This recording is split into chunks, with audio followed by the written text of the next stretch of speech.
Ladies and gentlemen, grab your popcorn and your constitution. It's time for the blockbuster sequel, Trump 2: Electric Boogaloo. In the first 100 days, we've seen more plot twists than a season of Game of Thrones, but with fewer dragons and more executive orders. So this is a big one. Since retaking the Oval Office in January, Donald Trump has tested the limits of presidential power. We have rogue judges that are destroying our country. More than 140 executive orders signed, a record for the first 100 days. President Trump has been on a signing spree, issuing executive orders faster than a teenager swiping on Tinder. From revoking birthright citizenship to rebranding the Gulf of Mexico as the Gulf of America, it's clear he's committed to making America something again. Impulsive and often controversial, just 1 month in, President Trump shocked the world. You don't have the cards right now. When he berated Ukrainian President Volodymyr Zelensky in an explosive Oval Office showdown that forced allies to reckon with what could be the end of the transatlantic alliance. You're gambling with World War III. And what you're doing is very disrespectful to the country, this country. That's back to you. Far more than a lot of people said they should have. Have you said thank you once this entire meeting? No, in this entire meeting, have you said thank you? Diplomacy, the fine art of saying nice doggy while reaching for a rock. But in the case of the Trump-Zelensky Oval Office meeting, it was more like a WWE smackdown than a cordial chat. Picture this. President Trump, ever the gracious host, tells Ukrainian President Zelensky he's not acting at all thankful for U.S. support, because nothing says special relationship like a guilt trip in the Oval Office. The meeting escalated quickly, with Trump accusing Zelensky of being insufficiently grateful and suggesting he's not ready for peace. Zelensky, caught between a rock and a hard place, opted to leave the White House early, skipping a planned joint news conference. Media outlets had a field day. CNN described it as an explosive confrontation, while the Washington Post noted that Trump's behavior shattered the 3-year wartime partnership between the United States and Ukraine. Even Russian state media expressed shock at the breakdown in diplomacy. And let's not forget Vice President J.D. Vance, who chimed in with his own critiques, further fueling the fire. The whole ordeal was less peace talks and more peace out. So, what's the takeaway? When world leaders meet, it's usually to strengthen alliances, not to stage a public feud. But hey, in the era of reality TV politics, maybe this was just another episode. On immigration, Trump moved quickly to shut down the border and many legal pathways to enter the U.S. Southern border crossings dropping to the lowest levels in decades. Carrying out early raids in major cities.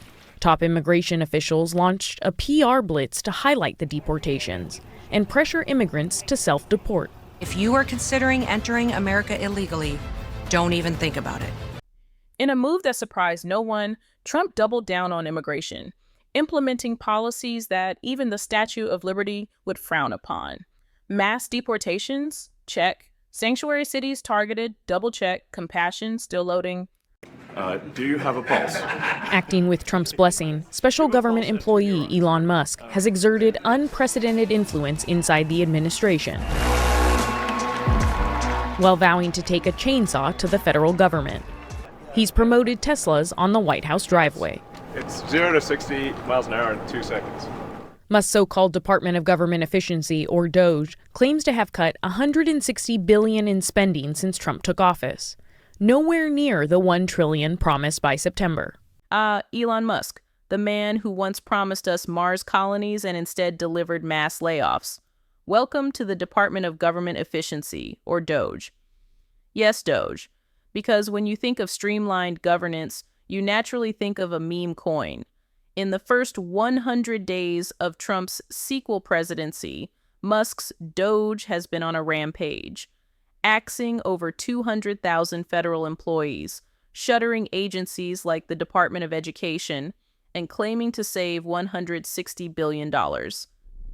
Critics argue these cuts are reckless, disrupting vital services like emergency response and public health. But hey, who needs those when you have efficiency, right? Musk ever the multitasker, is now stepping back from his full-time role at Doge to focus more on Tesla, because nothing says commitment like a part-time government overhaul. And let's not forget the lawsuits. Cities like San Francisco and Santa Clara are suing the administration, claiming these cuts exceed constitutional authority. But in the world of Doge, legality is just another inefficiency to eliminate. So, as we navigate this brave new world of governance by meme, remember, in the land of Doge, every problem looks like a spreadsheet and every solution is a layoff. My fellow Americans, this is Liberation Day.